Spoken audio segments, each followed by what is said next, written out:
अस्सलाम वालेकुम जी। मैं Waqas Mahmood from Supreme advisers.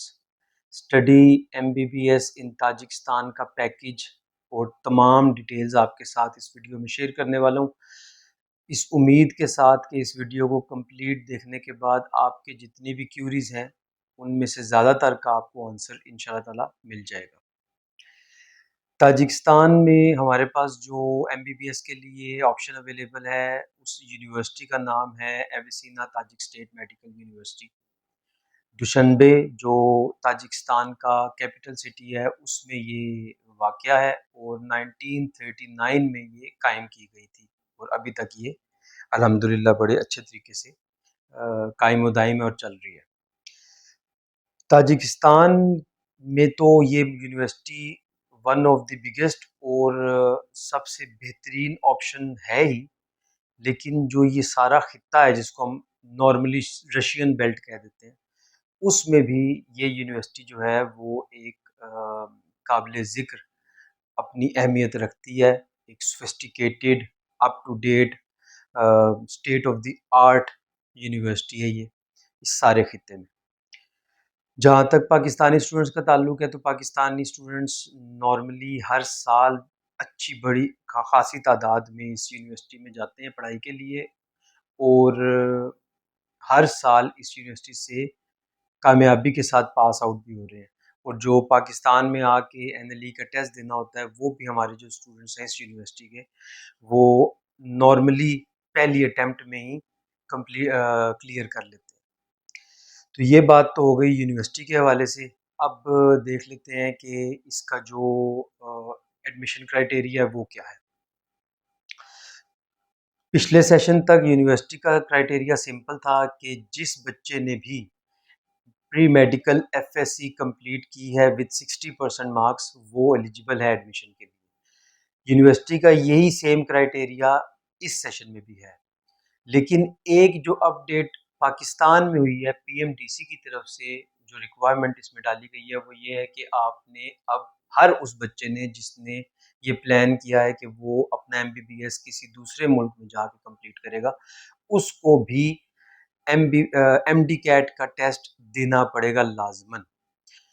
Basically PMDC ने अब ये रिक्वायरमेंट डाली है कि जो भी बाहर जाएगा बच्चा एमबीबीएस के लिए, वो हमसे एनओसी लेके जाएगा और उनकी जो एनओसी है वो यही टेस्ट है, एमडी कैट का टेस्ट विद 50% मार्क्स। यानी कि एमडी कैट का टेस्ट सिर्फ उसने देना नहीं है, बल्कि 50% मार्क्स के साथ उसने उसे क्लियर भी करना है।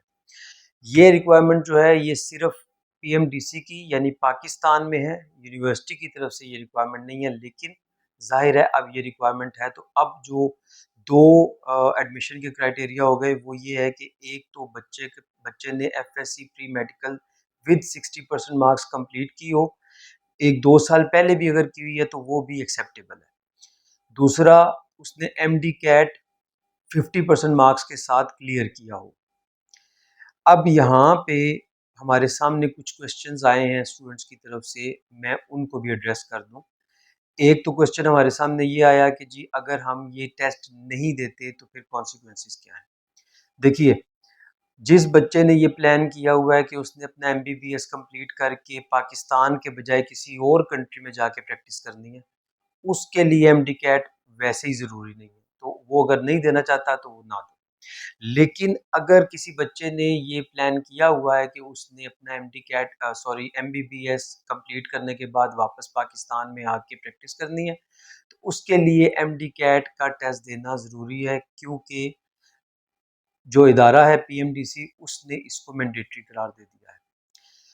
एक और क्वेश्चन जो इसी तनाजुर में हमारे सामने आया कि जी अगर हम, क्योंकि नॉर्मली ये होता था कि जिन बच्चों ने ज़हन बनाया होता था कि हमने बाहर से ही एमबीबीएस करना है, तो वो अपने सिर्फ एफएससी के रिजल्ट का इंतज़ार करते थे और रिजल्ट आने के बाद वो एडमिशन लेते थे और वो बाहर चले जाते थे। लेकिन इस दफ़ा ये क्योंकि एक नया सिनेरियो बन गया है कि एमडी कैट का टेस्ट मैंडेटरी कर दिया गया है, तो बहुत सारे स्टूडेंट्स ऐसे थे जिन्होंने उसी सोच के तहत कि हमने तो बाहर जाना है एमबीबीएस करने के लिए, उन्होंने बेचारों ने अपनी रजिस्ट्रेशन ही नहीं कराई एमडी कैट के लिए और अब तो रजिस्ट्रेशन बंद हो गई। तो अब ऐसे स्टूडेंट्स के की तरफ से हमारे पास ये क्वेश्चन आया कि जी अगर हम एडमिशन ले लेते हैं और इस साल जाके हम पढ़ाई कर लेते हैं और अगले साल जब एमडी कैट के टेस्ट होंगे तो उस टेस्ट में आके हम बैठ जाते हैं और वो क्लियर कर लेते हैं तो पॉसिबल है? इसका आंसर हमारे पास नहीं है क्योंकि हम पीएमडीसी नहीं है। मेरी जो बात हुई पीएमडीसी में, उन्होंने तो हमें यही बताया कि जी फिलहाल तो यही रिक्वायरमेंट है। टेस्ट के बाद जो 22 सितंबर को टेस्ट है, उसके बाद क्या अपडेट आती है वो अभी तक कोई क्लियर नहीं है। लेकिन फिलहाल यही आपकी रिक्वायरमेंट है। अब सिचुएशन ये है कि अगर एक बच्चा दूसरे साल आके देता है टेस्ट तो उसके लिए क्या मामला है? अगर कोई रिस्क लेना चाहता है ये तो ले सकता है, हमें इसमें एतराज़ नहीं है, लेकिन जो जो सिनेरियो है वो ये समझ में आता है कि रिक्वायरमेंट ये है कि जो भी बच्चा साल 2024 से एमबीबीएस के लिए किसी और मुल्क में जाएगा, उसको एमडी कैट का टेस्ट क्लियर करना ज़रूरी है बिफोर एडमिशन, यानी किसी और मुल्क में एडमिशन लेने से पहले उसने ये टेस्ट क्लियर करना।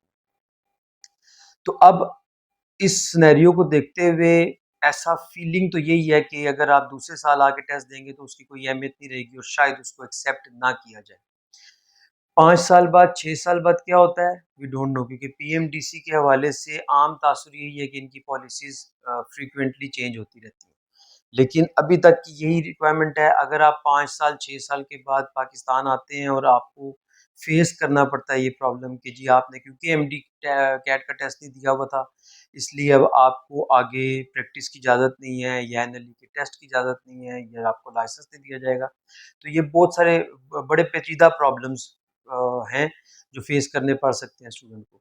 तो हमारी ज़ाती रिकमेंडेशन यही है कि जिस भी बच्चे ने अब पढ़ने के लिए जाना है उसको जो रिक्वायरमेंट है, चाहते हुए ना चाहते हुए इसको पूरा करना पड़ेगा अनफॉर्चुनेटली। तो ये तो होगी रिक्वायरमेंट। अब आ जाए इसके प्रोसेस के हवाले से। प्रोसेस सिंपल है।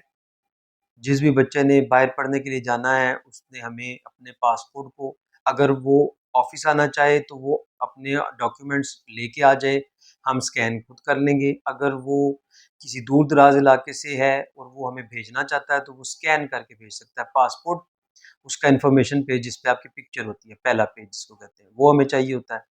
उसके अलावा आपकी मैट्रिक और इंटर की सनद, मार्कशीट्स जो भी अवेलेबल है वो आपने हमें भेजनी है और एमडी कैट का रिज़ल्ट आपने हमें भेजना है।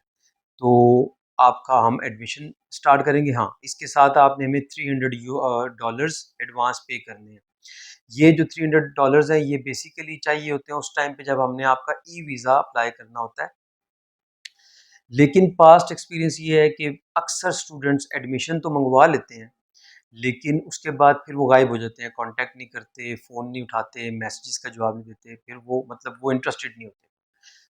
तो वो तो गायब हो जाते हैं लेकिन यूनिवर्सिटी के सामने हमें शर्मिंदगी उठानी पड़ती है। तो इसीलिए इस दफ़ा हमने यही इरादा किया है कि स्टूडेंट जिसने जाना है और वो सीरियसली जाना चाहता है, वो $300 जो ई वीज़ा के हैं वो एडवांस में हमें पे कर दे ताकि हमें ये पता हो कि ये बच्चा सीरियसली जाना चाहता है। हम उसका एडमिशन अप्लाई करेंगे, एडमिशन के बाद हम उसके ई वीज़ा पे डायरेक्ट चले जाएँगे, हमें उसके पैसों का वेट नहीं करना पड़ेगा। जिस वक़्त हम आपके वीज़ा की वो सारा प्रोसेस में होंगे उस टाइम तक आप लोगों ने कोशिश ये करनी है कि आप लोगों ने अपने जो मैट्रिक, इंटर के सर्टिफ़िकेट्स वग़ैरह हैं ये फ़ॉरेन ऑफ़िस से अटेस्ट करवाने हैं। और फ़ॉरेन ऑफ़िस आपको स्टैम्प तब लगा के देगा जब आप सबसे पहले अपने कंसर्न्ड बोर्ड से अपनी डिग्रीज़ या जो आपकी मार्कशीट्स हैं उनको अटेस्ट करवाएँगे, उसके बाद आईबीसीसी से करवाएँगे, फिर फ़ॉरेन ऑफ़िस आपको स्टैम्प लगा के देगा। तो आपने ये लाज़मी करना है। ये एजुकेशनल डॉक्यूमेंट्स का फ़ॉरेन ऑफ़िस से अटेस्ट होना मैंडेटरी है, किसी भी एजुकेशन में, किसी भी मुल्क में आप जाएँ, सबके लिए। तो जिस वक़्त आप हमें हम आपका वीज़ा अप्लाई करेंगे, वीज़ा आपका आ जाएगा, तो आप रेडी टू गो हैं। लेकिन जब आपने ट्रैवल करना है, उस टाइम पे आपको कुछ डॉक्यूमेंट्स आपके पास लाज़मी होने चाहिए। वो क्या-क्या हैं, वो भी ज़रा सुन लीजिए। आपके पास आपका ओरिजिनल पासपोर्ट होना चाहिए, आपके एजुकेशनल डॉक्यूमेंट्स सारे के सारे ओरिजिनल होने चाहिए। उसके अलावा जो यूनिवर्सिटी ने आपको एडमिशन दिया है, वो लेटर आपके पास हार्ड कॉपी में होना चाहिए। उसके अलावा आपका ईटीए जिसको इलेक्ट्रॉनिक ट्रैवल ऑथराइज़ेशन जिसको हमारे यहाँ आम तौर पे ई वीज़ा कहा जाता है, वो आपके पास होना चाहिए। उसके अलावा 25 पासपोर्ट साइज वाइट बैकग्राउंड के साथ आपके पास पिक्चर्स होनी चाहिए, और 5 अदद फोटोज आपके पास 4x6 साइज की होनी चाहिए वाइट बैकग्राउंड के साथ। ठीक हो गया। इसके अलावा आपका जो एयर टिकट है वो भी आपके पास होना चाहिए, और it has to be okay to board, लाजमी तौर पे ओके टू बोर्ड होना चाहिए। तो ये वो डॉक्यूमेंट्स हैं जो आपके पास इन हैंड होने चाहिए जब आप ट्रैवल करेंगे पाकिस्तान से ताजिकिस्तान के लिए। तो ये सारा इसका प्रोसेस हो गया। अब हम क्विकली इनके एक्सपेंसेस देख लेते हैं कि आपके आपकी जो कॉस्ट है वो क्या है। कॉस्ट से पहले मैं आपको ये बता दूं कि जो हमारे स्पेशल स्टूडेंट्स होंगे, यानी सुप्रीम एडवाइजर्स के थ्रू जो स्टूडेंट्स एडमिशन लेंगे और जाएंगे ताजिकिस्तान में एमबीबीएस करने के लिए, उनके लिए हमारे पास एक स्पेशल पैकेज है, यानी कुछ चीज़ें हम स्पेशली ऑफ़र कर रहे हैं सिर्फ अपने स्टूडेंट्स को। वो मैं आपको एंड में बताऊंगा। पहले आप जो एक्सपेंसेस हैं आपके एक्चुअल वो सुन लीजिए। नॉर्मली जो हमारे यहाँ कॉन्सेप्ट है एमबीबीएस से रिलेटेड, ये ईयरली बेसिस पे है, यानी आपने सालाना बेसिस पे इसको कंसिडर किया जाता है, सेमेस्टर वाइज कंसिडर नहीं किया जाता। तो अगर हम सालाना बेसिस पे देखें तो एमबीबीएस 5 साल का, एमडी 6 साल का। एमबीबीएस नॉर्मली उन लोगों के लिए ठीक है, सूट करता है उनको जिन्होंने वापस पाकिस्तान में आके प्रैक्टिस करनी है। लेकिन अगर कोई ये सोचता है कि मैं इन फ्यूचर किसी दूसरे मुल्क में जाऊंगा प्रैक्टिस के लिए, तो हम रिकमेंड करते हैं कि वो एमडी कर ले जो 6 साल का होता है, क्योंकि उसकी रिकग्निशन ज़्यादा है इंटरनेशनली। अगर आप पहले साल का एक्सपेंस देखें तो पहले साल आपको जो टोटल एक्सपेंस पड़ेगा साल का फीस वगैरह के मद में, वो $6,550 है, $6,550। ठीक हो गया। अब अच्छी बात ये है यहाँ पे कि आपको ये जो पैसे हैं ये साल में 2 इंस्टॉलमेंट्स में आप पे कर सकते हैं। तो हम इनको नॉर्मली कहते हैं कि सेमेस्टर वाइज आप पे कर सकते हैं। तो अगर आप सेमेस्टर वाइज इसको समझें तो आपकी जो पहला सेमेस्टर होगा जब आप पाकिस्तान से ट्रैवल करेंगे, तो आपका सेमेस्टर की फीस बनेगी $4,300, जबकि दूसरे सेमेस्टर से लेके ऑनवर्ड लास्ट सेमेस्टर तक आपकी फीस बनेगी $2,250, यानी $2,250। ये पैकेज है फ्रेश लोगों का, जो फ्रेश स्टूडेंट्स होंगे। जो माइग्रेशन वाले स्टूडेंट्स हैं, जो ऑलरेडी किसी कंट्री में एमबीबीएस पढ़ रहे हैं और वो माइग्रेशन लेना चाहते हैं, उनके उनके पहले सेमेस्टर का जो पैकेज है वो $4,700 है, और बाकी सेमेस्टर्स का एज इट इज़ है $2,250। अब ये पहले सेमेस्टर के पैसे जो ज़्यादा हैं बाकी सेमेस्टर से, वो क्यों हैं वो सुन लीजिए। उसमें क्योंकि बहुत सारी चीज़ें यूनिवर्सिटी ने आपको इंक्लूड करके दी हुई हैं। वो क्या-क्या चीज़ें हैं वो लिस्ट भी मैं आपके सामने रख देता हूँ। आपके जो पहला सेमेस्टर है उसमें आपको जो ये $4,300 आपने पे करने हैं, इसमें आपका एडमिशन, रजिस्ट्रेशन एक्सेट्रा वगैरह शामिल है। आपका जो ई वीज़ा है जिसके लिए आपने $300 हमें एडवांस में दिए थे, वो $300 कोई एक्स्ट्रा नहीं है, वो इन्हीं $4,300 में शामिल है। आपका ई वीज़ा इसमें शामिल है। फिर आपको यूनिवर्सिटी की तरफ से फ्री एयरपोर्ट पिकअप दिया जाएगा, वो भी इन्हीं पैसों में शामिल है। फिर इसके बाद आपका जो फर्स्ट ईयर का वीज़ा एक्सटेंशन है, जब आप यहाँ से, क्योंकि आप यहाँ से ई वीज़ा पे जाते हैं, वहाँ जाके आपको पूरे साल का जो वीज़ा मिलता है उसकी फ़ीस भी इसी में शामिल है। उसके अलावा मेडिकल इंश्योरेंस, हेल्थ कार्ड इसी में शामिल है। उसके अलावा आपके डॉक्यूमेंट्स की वहाँ जाके ट्रांसलेशन होनी है, नोटरी होनी है, वो भी इसी में शामिल है। उसके अलावा आपका मेडिकल जो पहले पाकिस्तान से करवा के जाना था आपने, अभी यूनिवर्सिटी ने अपने एम्बेसी के थ्रू के साथ मिल के कुछ रिक्वेस्ट वगैरह करके उनसे ये भी ख़त्म कर दिया, और ये मेडिकल जो आपका होगा ये भी अब वहाँ जाके होगा, वो भी इसी कॉस्ट में शामिल है। इसके अलावा पहले सेमेस्टर का जो हॉस्टल चार्जेस हैं वो भी इसी में शामिल है। और इसके अलावा ज़ाहिर है जो हम लोग ये सर्विसेज आपको दे रहे हैं, इन सर्विसेज के जो थोड़े बहुत हम फ़ी चार्ज करते हैं वो भी इसी में शामिल है। तो अब इसको आपने पे कैसे करना है? इसको आपने पे ऐसे करना है कि $300 इन $4,300 में से आपने पहले पे कर दिए एडवांस, और रिमेनिंग $4000 आपने जाके वहाँ पे यूनिवर्सिटी में पे करने हैं और वहाँ से आपको $4300 जो आपने पे किए हैं, 300 यहाँ पे और 4000 वहाँ पे, इसकी आपको रसीद भी मिलेगी वहाँ पे। अब इसमें हमारे पास से सॉरी पहले सेकंड सेमेस्टर ऑनवर्ड सुन लीजिए। अब सेकंड सेमेस्टर से क्या होगा, सेकंड बल्कि फर्स्ट सेमेस्टर में आपका जो सेकंड मंथ है उसका, उससे लेके 6th मंथ तक यानी सेमेस्टर एंड तक आपकी जो मेस के चार्जेस है वो आपने पे करने हैं। वो मंथली बेसिस पे भी आप कर सकते हैं और आप इकट्ठे भी पे कर सकते हैं। नॉर्मली स्टूडेंट्स मंथली बेसिस पे करते हैं, तो आप वो मंथली बेसिस पे कर सकते हैं। सेकंड सेमेस्टर से क्या होगा आपका कि आपने $2250 सेमेस्टर वाइज पे करने हैं और प्लस उसके साथ $300 आपके हॉस्टल की फीस है वो भी आपने पे करनी है। वो इस $2250 में शामिल नहीं है, वो अलग से आपने पे करनी है।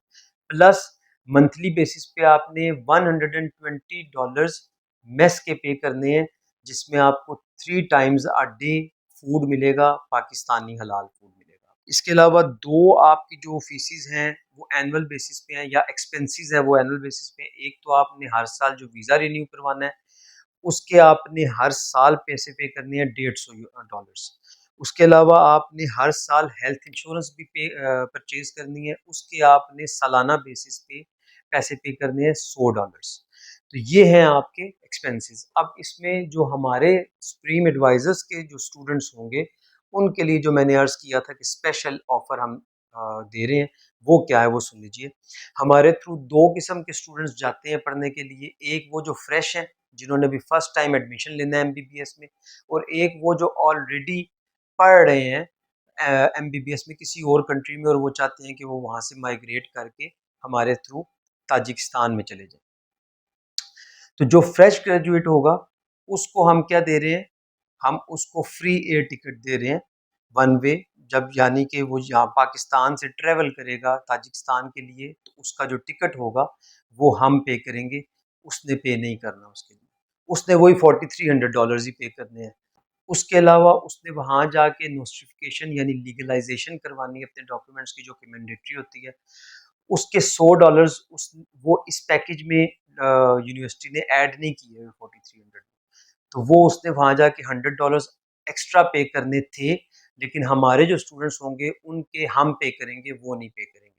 तो उनकी नोस्टिफिकेशन भी फ्री में हो जाएगी, प्लस पहले महीने का जो फूड है उनका यानी पहले महीने का मेस का उन्होंने $120 जो एक्स्ट्रा पे करने थे यूनिवर्सिटी के $4300 के पैकेज में वो शामिल नहीं है, वो भी हम उनको पे करके देंगे और बच्चे ने फिर सेकंड मंथ से अपने मेस चार्जेस पे करने। तो एयर टिकट, नोटिफिकेशन और फर्स्ट मंथ का मेस, ये तीनों चीज़ें हम अपने बच्चों को ऑफर कर रहे हैं एज स्पेशल गिफ्ट। ये हैं वो फ्रेश ग्रेजुएट्स के लिए। माइग्रेशन वालों के लिए हम क्या कर रहे हैं कि हम उनको एयर टिकट नहीं देंगे, लेकिन उसकी बदले हम उनको $200 का स्ट्रेट अवे डिस्काउंट दे देंगे। यानी उनका $4700 नहीं उन्होंने पे करने होंगे, उन्होंने फिर $4500 पे करने होंगे। नोटिफिकेशन उनके लिए भी फ्री होगी, फर्स्ट मंथ का मेस उनके लिए भी फ्री होगा। तो ये सारा डिटेल्ड पैकेज था एमबीबीएस इन ताजिकिस्तान का। उम्मीद है कि ज़्यादातर चीज़ें आपको समझ में आ गई होंगी और क्लियर हो गई होंगी। फिर भी अगर कोई क्वेश्चन हो तो आप हमसे राब्ता कर सकते हैं। जज़ाकल्लाह। अस्सलाम वालेकुम।